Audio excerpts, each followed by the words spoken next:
Hello guys, आज हम काबा पर हमला यानी 5 मरतबा काबा पर हमला हुआ था और उसके बारे में हम सुनेंगे, आप लोग भी सुनेंगे। काबा पर अजीब बात यही है काबा कि पर हमला 5 मरतबा हमला, उनमें से Up to 500 militants attacked the Grand Mosque. एक झूठा मेहदी, चलिए शुरू करते हैं और सुनते हैं। एक ऐसा वाकया जिसने पूरी दुनिया को हिला कर रख दिया। Shaking the Saudi regime to its core. लेकिन ये कोई पहली दफा नहीं था कि किसी ने काबा पर हमला किया हो। इससे पहले भी काबा पर कई हमले हो चुके हैं और सबसे अजीब बात यह है कि काबा पर सबसे ज्यादा हमले मुसलमानों ने खुद किए हैं। काबा पर पहला हमला रसूलुल्लाह सल्लल्लाहु अलैहि वसल्लम की पैदाइश से पहले अरब के बहुत बड़े बादशाह अब्राहा ने किया था, जो अपनी 60,000 की फौज लेकर काबा को गिराने के लिए मक्का की तरफ बढ़ रहा था। और अब्राहा के पास इस फौज में बड़े बड़े हाथी भी थे, जिसके बाद एक बहुत बड़े मिरेकल से अल्लाह ने अब्राहा की पूरी फौज को तबाह कर दिया।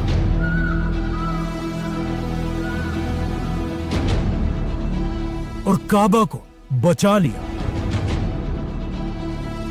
जिसे हम पहले ही एक्सप्लेन कर चुके हैं। अब अब्राहा तो इस पूरे हमले में काबा को कोई नुकसान नहीं पहुंचा पाया, लेकिन काबा पर दूसरे हमले में पहली बार काबा को आग लगा दी गई। और जिस बंदे ने काबा पर यह हमला किया उसे हम सब बहुत अच्छी तरह जानते हैं, और उसका नाम था यजीद। इमाम हुसैन रज़ियल्लाहु तआला अन्हु और रसूलुल्लाह सल्लल्लाहु अलैहि वसल्लम के खानदान को बहुत ही बेदर्दी से शहीद कर दिया था।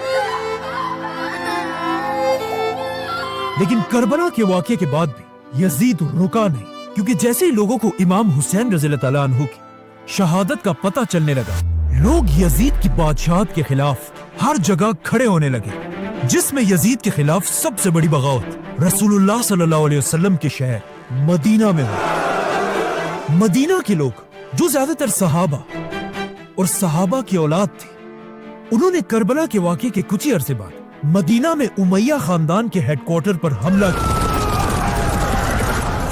और वहां से जबरदस्ती सारे बनु उमैया के लोगों को बाहर निकाल दिया।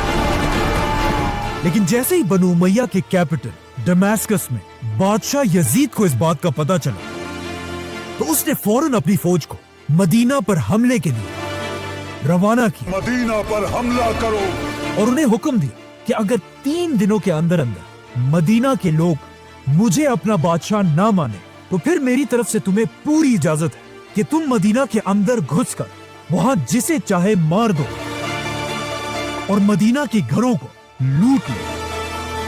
जैसे यजीद की फौज मदीना के पास पहुंची, वो ये देखकर हैरान रह गए कि मदीना वालों ने एक बार फिर मदीना के सामने वही खंदक दोबारा बनाई थी, जो इससे बहुत साल पहले रसूलुल्लाह सल्लल्लाहु अलैहि वसल्लम ने जंगे खंदक में बनाई थी।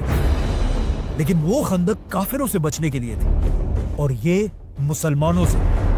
लेकिन इस बार यजीद की फौज से मदीना की खंदक मुसलमानों को नहीं बचा सकी, जिसके बाद यजीद की फौज ने मदीना में घुसकर 3 दिन तक सहाबा और उनके बेटों का कत्लेआम किया। और यजीद के हुक्म से मदीना में सहाबा के घरों को लूट लिया। और कुछ किताबों में तो यहां तक लिखा है कि यजीद की फौज ने मदीना में कुछ औरतों का रेप भी किया। यजीद के इस जुल्म से मदीना से कुछ लोग अपनी जान बचाकर मक्का की तरफ भाग गए, जहां उस वक्त एक बहुत बड़े सहाबी अब्दुल्लाह बिन जुबैर रज़ियल्लाहु तआला अन्हु भी यजीद के खिलाफ खड़े हुए थे और उन्हें खलीफा मानने से इनकार कर दिया था। तो अब रसूलुल्लाह सल्लल्लाहु अलैहि वसल्लम के शहर मदीना को तबाह करने के बाद भी यजीद को कोई शर्म नहीं है और उसने दोबारा अपनी फौज को हुक्म दिया कि अब मदीना से मक्का की तरफ जाओ और वहां उस बड़े सहाबी अब्दुल्लाह बिन जुबैर को पकड़कर मार दो। लेकिन मक्का पर कब्जा करना कोई आसान काम नहीं था। मक्का में अब्दुल्ला बिन जुबैर रज़ियल्लाहु अन्हु अपने साथियों के साथ मक्का को डिफेंड करने के लिए बहादुरी से खड़े थे। यजीद की फौज 40 दिन तक मक्का पर हमला करती रही, लेकिन आखिर उन्हें समझ आ गई कि हम तलवारों के साथ तो इनसे कभी नहीं जीत सकते। तो उन्होंने तलवारों को छोड़कर अपने तोपों को आगे किया और पहली बार मक्का पर गोले बरसाने लगे। और तारीख में पहली बार मक्का जैसी होली सिटी पर बमबारी होना शुरू हुई। यहां तक कि कुछ बड़े बड़े पत्थर सीधा काबा को भी लगे। लेकिन इस सारी बमबारी के बाद भी यजीद की फौज मक्का पर कब्जा नहीं कर सकी। आखिर एक रात जब मक्का वाले अपने कैंप्स में सो रहे थे, यजीद की फौज से एक बंदा रात के अंधेरे में आगे बढ़ा और अपनी तीर को आग लगाकर उसे मुसलमानों के कैंप पर फायर कर दिया। ये तीर सीधा जाकर मुसलमानों के कैंप पर लगा और वहां एक बहुत बड़ी आग लगी। लेकिन अब मसला ये था कि जिस कैंप में आग लगी थी वो काबा के बिल्कुल करीब था और मक्का के डेजर्ट में रात की तेज हवाओं की वजह से ये आग आहिस्ता आहिस्ता काबा के खिलाफ की तरफ जाने लगी और इस तरह तारीख में पहली बार पूरा काबा जलने लगा। काफी टाइम तक काबा इसी तरह जलता रहा और सारे मुसलमान ये मंजर देखकर हैरान खड़े थे।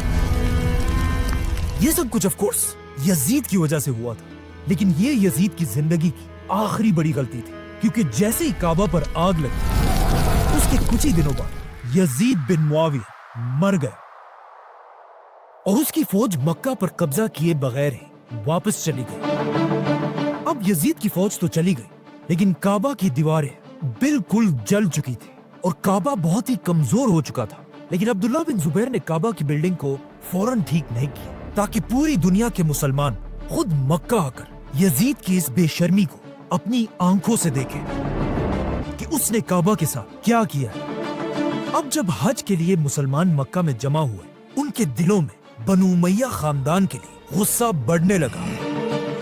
अब्दुल्ला बिन जुबैर काबा के सामने खड़े हुए और मुसलमानों से पूछा कि हमें काबा के साथ क्या करना चाहिए, जिस पर कुछ लोगों ने कहा काबा को इसी तरह छोड़ देना चाहिए। लेकिन अब्दुल्ला बिन जुबैर ने कहा नहीं, कितनी अजीब बात है कि जब हम में से किसी के घर को आग लगे तो हम उसे जरूर ठीक करेंगे, लेकिन अब जब अल्लाह के घर को आग लगाई गई है तो हम उसे ऐसे ही छोड़ देंगे। जिसके बाद अब्दुल्ला बिन जुबैर ने खुद काबा को दोबारा बनाना शुरू किया और काबा को ऐसा नहीं बनाया जैसा आज है, बल्कि काबा के साइज को बढ़ाकर काबा को उस तरह बनाया जैसे इब्राहिम अलैहिस्सलाम ने बनाया था। यजीद ने अपनी 3 साल की हुकूमत में 3 बड़े काम किए थे: करबला, मदीना पर हमला और काबा को आग लगाना। और यजीद की इन्हीं हरकतों की वजह से